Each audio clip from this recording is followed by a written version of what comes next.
Hello everyone, आप सबका फिर से स्वागत है मेरे चैनल स्टडी टेबल पर। आज जो चैप्टर हम कंटिन्यू करेंगे उसका नाम है the final victory and this one is the 13th chapter of class 8 new Easter advance book. इससे पहले के प्रीवियस वीडियोस सारे कंप्लीट हो चुके हैं और ये बोलते हुए मुझे बहुत खुशी हो रही है। कुछ ही दिनों में ये जो बुक है ये पूरा कवर हो जाएगा। तो जो भी व्यूअर्स मेरे चैनल पर फर्स्ट टाइम आ रहे हैं, बिना देरी के सब्सक्राइब कर ले और अपने फ्रेंड्स के साथ शेयर करें बिकॉज आपके लिए ये बहुत ही यूजफुल होने वाला है। And welcome back everyone, this is Aarti Sharma and you are watching study table. चलिए हम बिना कोई देरी के इस चैप्टर को शुरू करते हैं। The final victory. विक्ट्री देखिए, इस मीन्स दैट जीत से रिलेटेड। जब हम काफ़ी भी मेहनत के बाद कुछ अचीव करते हैं तो हमें अलग ही लेवल की खुशी होती है। और यहाँ पर आप कुछ बहुत ही इंटरेस्टिंग फैक्ट्स देखने वाले हैं। चलिए हम इसे थोड़ा सा डिस्क्राइब करते हैं।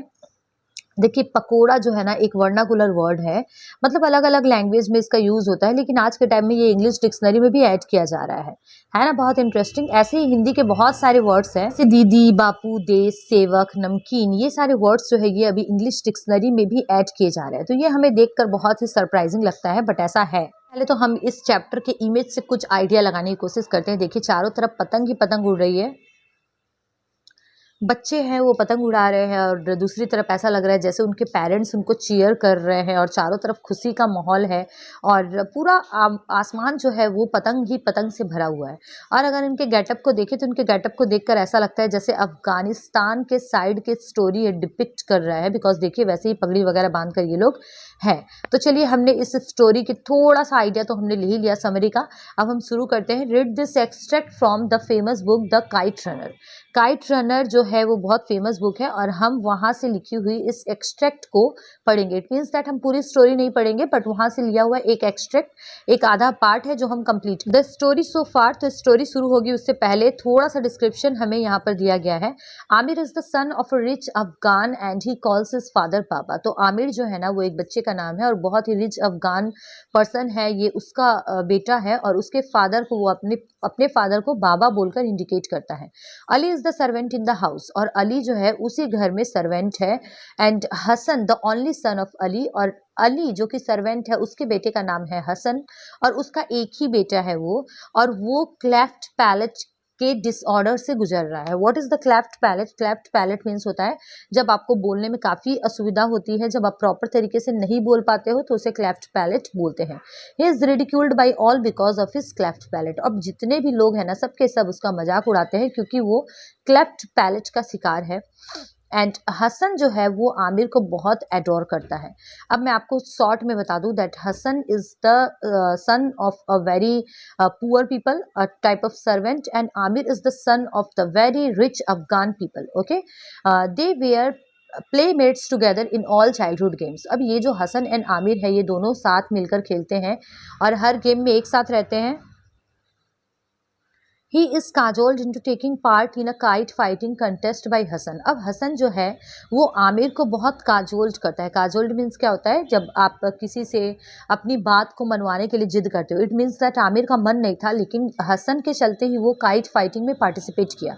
Both of them take part in the contest, और दोनों के दोनों जो है ना कंटेस्ट में पार्टिसिपेट किए। ओके, नेक्स्ट देखिए, नाउ रीड सो ऑन। अब यहाँ से हम लोग को आगे स्टोरी को कंटिन्यू करना है।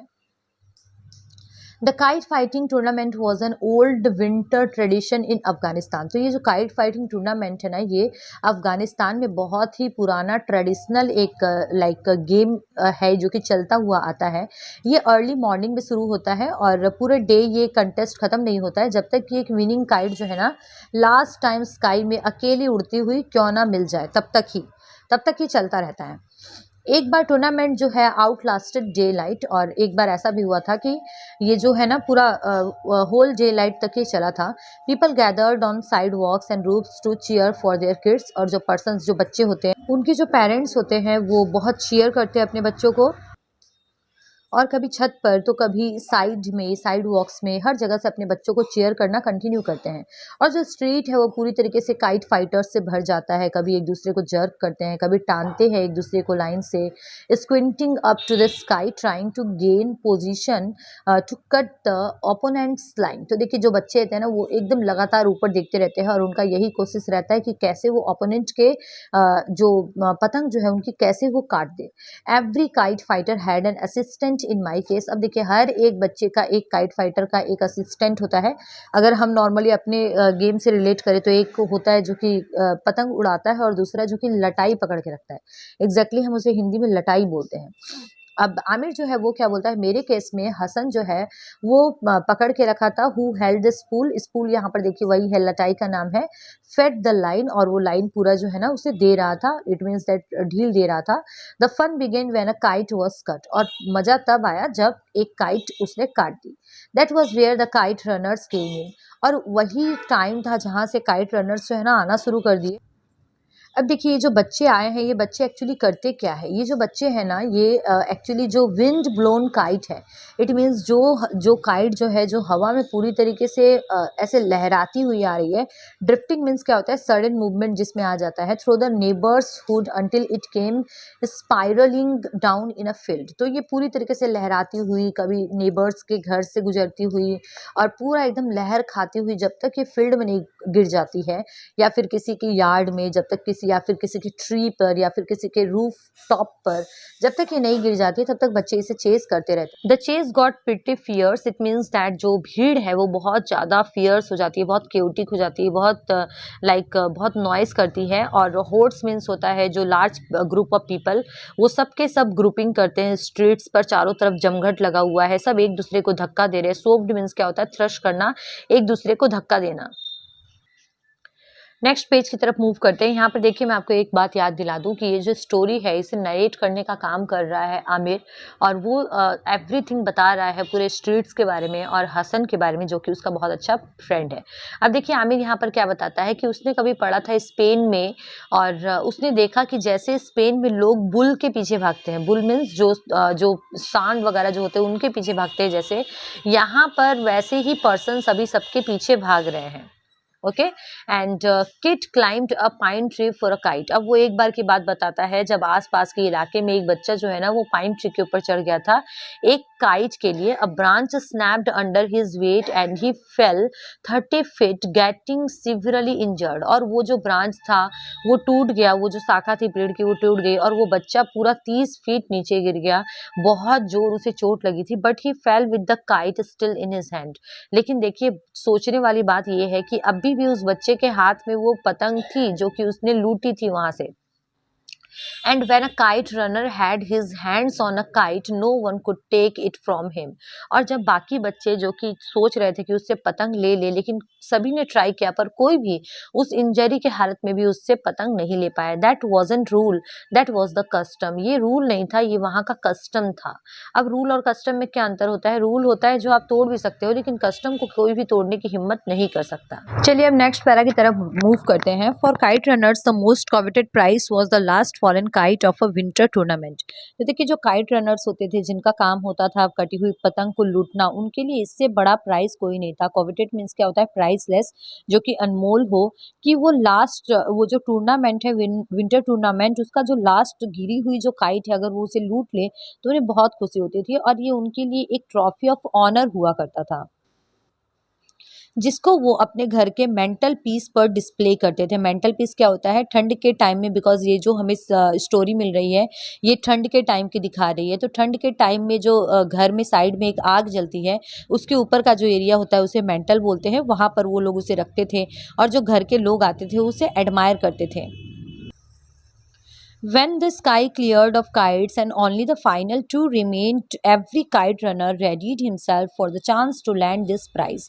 अब देखिए सबसे इंटरेस्टिंग मोमेंट कब आता था, जब स्काई पूरा क्लियर हो जाता था। इट मीन्स दैट वहाँ पर अब ज़्यादा पतंग नहीं हुआ करती थी, सिर्फ 2 लास्ट की पतंग ही आपस में लड़ाई कर रही होती थी। तब ये उनके लिए सभी के सारे जो रनर्स होते थे वो सब अपने आप को रेडी करते थे कि वो कैसे इस प्राइज को जीत पाए। ही पोजीशन देमसेल्व्स टू अनकॉइल्ड, और वो सबके सब जो थे ना अपने आप को उस पोजीशन में लाते थे कि वो खुद को अनकॉइल करे। अनकॉइल मीन्स क्या होता है, जैसे एक पूरे तरीके से, जैसे आप समझ सकते हो कि जो जो रनर्स होते हैं वो दौड़ने से पहले एक पोजीशन में होते हैं। हमने देखा होगा कि अब गेम शुरू होने वाला है और जैसे ही सीटी बजेगी तो सब दौड़ना शुरू कर देंगे। तो वो लोग उस पोजीशन में रहते थे कि कहाँ दौड़ना है, क्या करना है, और वो अपने आप को सोचते थे कि कहाँ से मैं हेड स्टार्ट कर सकूँ। वो सोचते थे कि कहाँ पर आकर गिरेगी, उस स्पॉट के बारे में सोचते थे और उसके बाद अनकॉइल होना शुरू कर देते थे। Necks craned, eyes crinkled, fights broke out, and when the last kite was cut, all hell broke loose। तो देखिए, तो जब एक मोमेंट आता था कि अब बस अब पतंग गिरनी ही वाली है, आप इमेजिन करो, तब जितनी भी आइज है ना वो क्रिंकल्ड करती थी। क्रिंकल्ड करना मतलब क्रैम्पल करना, और बस लड़ाई हो जाती थी आपस में, क्योंकि अब एकदम भगदड़ बच जाती थी कि मुझे उस तरफ जाना है, मुझे उस तरफ जाना है, और पूरी तरीके से लाइक हेल जैसा माहौल हो जाता था। हेल जैसा माहौल हो जाना मतलब पूरा केओटिक हो जाना। Okay, over the years I had seen a lot of guys run kites. देखिए, इस पैराग्राफ में हम देखेंगे दैट आमिर यहाँ पर अपने फ्रेंड के बारे में डिस्क्राइब करता है कि काफ़ी साल बीत चुके हैं और मैंने बहुत सारे काइट रनर्स को देखा है, बट मैंने हसन जैसा कोई भी ग्रेटेस्ट काइट रनर नहीं देखा है। It was downright airy the way he always got the spot the kite would land before the kite did। तो देखिए, ये क्या बोलते हैं, ये काफ़ी मिस्टीरियस रहा है कि ऑलवेज वो उस स्पॉट तक पहुंच ही जाता है जहां पर वो काइट गिरेगी। ये एक मिस्टीरियस बात है क्योंकि किसी को नहीं पता होता है कि वो पतंग लहराती हुई कहाँ जाएगी, लेकिन ऐसा मानो जैसे उसके भीतर कोई कंपास लगा हुआ है और उसे पता चल जाता है, वो उस स्पॉट पर पहले ही पहुंच जाता है जहां पर वो काइट गिरने वाली है। आई होप आपको समझ में आ रहा है। नेक्स्ट देखिए, कंटिन्यू करते हैं। The day of the tournament down streets glistened with fresh snow and the sky was a blameless blue. अब देखिए, यहाँ पर इस पैराग्राफ में हमें थोड़ा सा एटमॉस्फेयर के बारे में डिस्क्रिप्शन मिल रहा है कि अब ये डॉनिंग का टाइम आ चुका है, टूर्नामेंट शुरू हो रही है, स्ट्रीट्स जो है ना वो पूरी चमक रही है फ्रेश स्नो के साथ, क्योंकि ठंड के टाइम का डिस्क्रिप्शन वहाँ पर दिया हुआ है। The sky was a blameless blue, it means that sky में वैसे बादल कुछ नहीं, पूरी तरीके से क्लियर है। Snow blanketed every roof top and weighed on the branches of the stunted mulberry trees that lined our streets. अब देखिए, आप इमेजिन करिए, यहाँ पर एटमॉस्फेयर का और पूरे स्ट्रीट्स का डिस्क्रिप्शन है दैट मलबेरी ट्रीज जो है पूरे स्ट्रीट में लाइन से लगी हुई है, पूरे रास्ते में, और चारों तरफ जितने भी रूफ टॉप है, जितने भी छत है ना, सब ने ऐसा लगता है मानो बर्फ की चादर ओढ़ दी है, क्योंकि बर्फ की परत वहां पर जम चुकी है। और ब्रांचेस जो है, जो ट्रीज के ब्रांचेस होते हैं मलबेरी ट्रीज के, वो भी पूरी तरीके से झुक चुके हैं क्योंकि वहां भी बहुत सारी बर्फ पड़ी है। आई हर्ड बाबा मटर अ प्रेयर, और उसके बाद आमिर बोलता है कि मैंने सुना है ऑलवेज मेरे बाबा जो है ना कुछ फुसफुसाते हैं। फुसफुसाना मतलब क्या होता है, प्रेयर करना। अंडर हिज ब्रीथ, उनकी सांस, जब वो सांस लेते हैं तब ऐसा लगता है कि वो कुछ लाइक कुछ पढ़ रहे हैं। ही always said a prayer when I left the house. अब आप यहाँ पर ये समझिए दैट आमिर जो है एक बहुत ही अपर क्लास फैमिली से बिलोंग करता है, तो वो जनरली इतनी भीड़ भाड़ वाले इलाके में नहीं जाता है, और जब कभी भी वो अपना घर छोड़ता है, बाहर निकलता है, तो उसके बाबा जो है वो ऑलवेज प्रे करते हैं। नेक्स्ट देखिए, आमिर डिस्क्राइब करता है कि उसने कभी भी इतने सारे लोगों को स्ट्रीट पर एक साथ नहीं देखा है। बच्चे जो है वो बर्फ का बॉल बना बना कर एक दूसरे की तरफ फेंक रहे हैं, स्क्वैबलिंग, चेजिंग वन अनदर, एक दूसरे को चेस कर रहे हैं, गिगल करते हैं। गिगल मतलब क्या होता है, हंसना, एंड स्क्वैबलिंग मीन्स होता है आर्ग्यूइंग, एक दूसरे के साथ आर्ग्यूमेंट चल रही है उनकी। Kite fighters were huddling with their spool holders and making last minute preparations। और काइट फाइटर्स जो है वो अपने जो उनके जो स्पूल होल्डर्स है, जो उनकी लटाई को पकड़ के रखे हैं, उनके साथ भी काफ़ी अर्ग्यू करते हैं, उनके साथ काफ़ी ज़्यादा बात करते हैं, क्राउड टुगेदर हो जाता है पूरा, और लास्ट मिनट प्रिपरेशन का डिस्कशन वहाँ पर चल रहा होता है। From adjacent streets I could hear laughter and chatter. और वहाँ पर जो इतनी भीड़ लगी हुई स्ट्रीट्स में, वहाँ से आमिर बोलता है कि मैं हंसी की आवाज़, चैटर की आवाज़ आराम से सुन पा रहा हूँ। Already rooftops were jammed with spectators reclining in lawn chairs. और जो स्पेक्टेटर्स है, इट मीन्स जो दर्शक है, वो अपने रूफ टॉप पर, अपने छत पर एकदम रिक्लाइनिंग पोजिशन में, आराम वाले पोजिशन में, आर्म चेयर्स में, लॉन चेयर्स में, बहुत गर्म गर्म चाय के साथ, थर्मोसिस के साथ। थर्मोसिस क्या होता है, बिकॉज ठंडा टाइम है तो थर्मस में जो पानी रखते हैं वो हॉट रहता है उनके साथ। और जो वहाँ के जो फेमस सिंगर है अहमद जाहिद, उनके म्यूजिक के साथ कैसेट्स में प्ले करते हुए रेडी रहते हैं। I turn my gaze to our rooftop, और उसके बाद आमिर बोलता है कि मैं अपनी जो नज़र है रूफ टॉप की तरफ घुमाता हूँ।